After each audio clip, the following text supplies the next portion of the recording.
괴롭힘을 당할 팔자인가? 라고 하셨는데요. 올해 이민년이죠. 대운은 어디에요?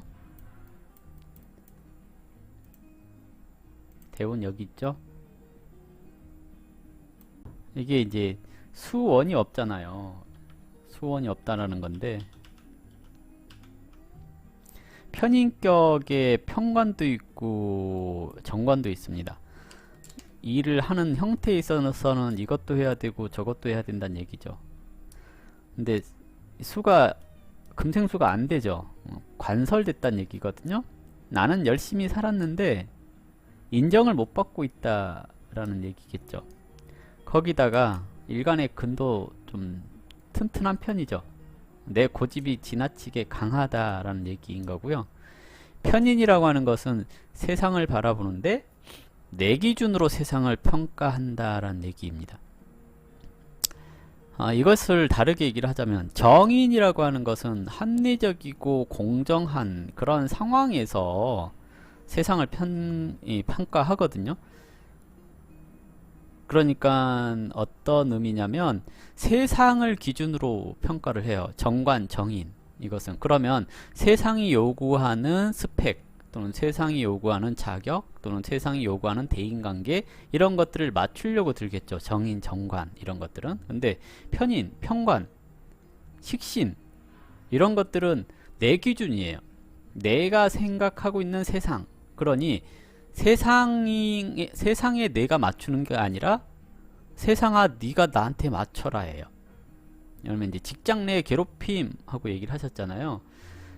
이거는 직장에서 나를 괴롭힌다 라는 개념이 아니라 내가 그렇게 해석한다 라는 얘기일 수도 있습니다. 특히 편인이 편관을 보는 거, 편관이 편인을 보는 거 이런 것 자체가 그 옳고 그름의 기준이 너무 지나치게 명확해요. 내 기준으로. 세상 기준이 아니란 얘기거든요. 조직 기준이 아니고 내 기준으로. 그래서 옳고 그름이 명확하니 옳고 그름을 명확하게 분별하고 판단하는 일을 해라 그래요. 차라리. 그러면 언론, 사법 또는 뭔가 이렇게 분석하는, 기획하는 이런 일들을 하게 됐을 경우에 내 기준으로 봤을 때 내가 가지고 있는 잣대로 봤을 때 넌 틀렸어 라고 얘기를 할 수가 있는 거잖아요. 근데 그런 일을 하지 않을 때는 조직사회에 들어갔어요. 근데 조직에서 요구하는 일을 하라고 했더니 이건 내가 하고 싶은 일이 아니야. 또는 내가 생각하기에 이게 옳아 라고 얘기를 하는 거예요. 근데 근이 없었으면 적절히 타협을 하고 받아들이고 하는 과정을 거쳤을 거예요. 근데 근이 지나치게 튼튼하죠.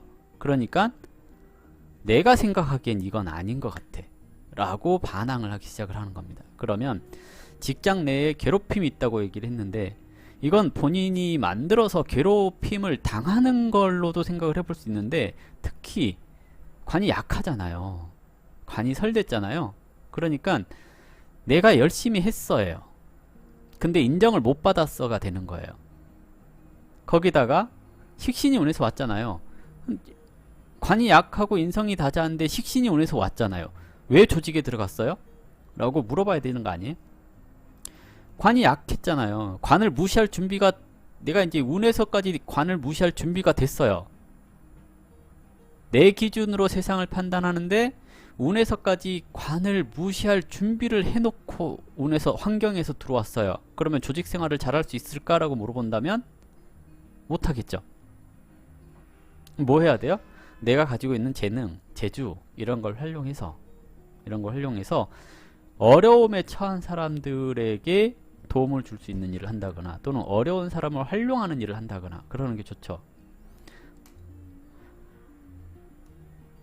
이거 개인적인 취미가 직업이 돼야 될 시기에 조직 생활을 하고 계시는 겁니다. 그러니 직장 내에서 괴롭힘을 당하는 거를 할 수가 있는 거겠죠. 올해가 관이 왔어요. 근데 인성도 같이 달고 왔어요. 이민년하고 들어왔으니 수가 기준이에요? 목이 기준이에요? 목이 기준이죠. 그러면 수는 설됐다는 얘기잖아요. 이 말은 뭐냐면 대체적으로 이제 평관이니까 상관없다라고도 얘기를 하지만 대체적으로 관이 설되면 하는 일, 회사가 망해요. 이 남편이 병으로 알아요. 이렇게 얘기를 하거든요. 회사가 안 망하는 회사면, 튼튼한 회사면 안 망하겠죠. 그럼 뭐예요? 내가 망하죠. 수가 약해졌으니까. 수생목되고 목생화까지 갔는데 수가 끊겼다라는 것은 일 시작해놓고 중단됐다는 얘기잖아요. 끝까지 안 가고. 그러면 저 사람의 일이 끝까지 안 가요잖아요. 끝까지 안 가요. 시작은 했는데 끝까지 안 가요잖아요. 그러면 끝을 내는 직업을 하시면 안 되는 거잖아요. 내가 만들어서 던져주면 누군가 이걸 팔기도 하고 뭔가 이렇게 이 일을 벌려주기도 하고 그러는 거니까 뭐 해야 돼요? 컨설팅 해야지. 컨설팅 하면 그렇잖아요. 너 이렇게 살아라 하면 얘가 알아서 살아갈 거 아니에요. 내가 사는 게 아니고 내가 결론을 내는 게 아니니까. 그러니까 시작하는 일을 하라는 거지 끝내는 일을 하라는 얘기는 아니거든요. 직장 다니지 말고 컨설팅 한번 해보시죠. 직장 관두란 얘기는 아니고요. 제가 보기에는 그렇단 얘기입니다. 다음 대운 잘 살 수 있을까요? 이번 대운부터 잘 살아보는 건 어떨까요? 겁재가 와서 편관에 합을 했는데요. 쟁합을 하고 있네요. 겁재와 편관의 합은 사람 약점 잡고 움직여라는 얘기이기도 하죠. 또는 약점 잡힐래 그러는 거거든요. 사람 활용하라는 얘기니까 상담 같은 거 하고 그런 거 있잖아요. 이 좀 애가 좀 나쁜 애일 수도 있는데 무당이 가끔 그런 사기 많이 치잖아요. 힘약한 사람들 잡고 흔드는 거 그런 일을 할 수 있어요.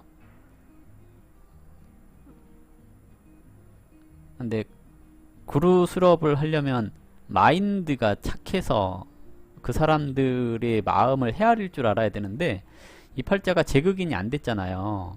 그러니까 사람들의 마음을 헤아릴 수 있는 준비가 되어 있는 건 아니고 지지로 이렇게 식신이랑 합을 한 건지 극을 한 건지 일단은 그랬잖아요. 그러면 이제 그 문제 있는 사람을 이용하라는 얘기이기도 해요. 그러면 직업으로 문제 있는 사람 이용하라 그랬으니까 사회복지 쪽도 괜찮고 그렇죠. 아무튼 다음 대운 그랬는데요. 일단은 금이 운에서 왔네요. 원래 금이 없는데 운에서 온 거잖아요. 이게 이제 본인 스스로가 현실을 보고 살아가라는 얘기이기도 해요. 그러니까 현실을 못 보고 있다라는 얘기이기도 하거든요. 내 생각에 갇혀서 현실을 못 보고 있으니 43세부터는 재성이 왔으니까 이제 현실을 보란 얘기죠. 그러면 현실을 보고 현실과 타협할 준비가 되는 운이라고 할 수가 있기 때문에 어쩌면 지금 운보다 나을 수 있어요.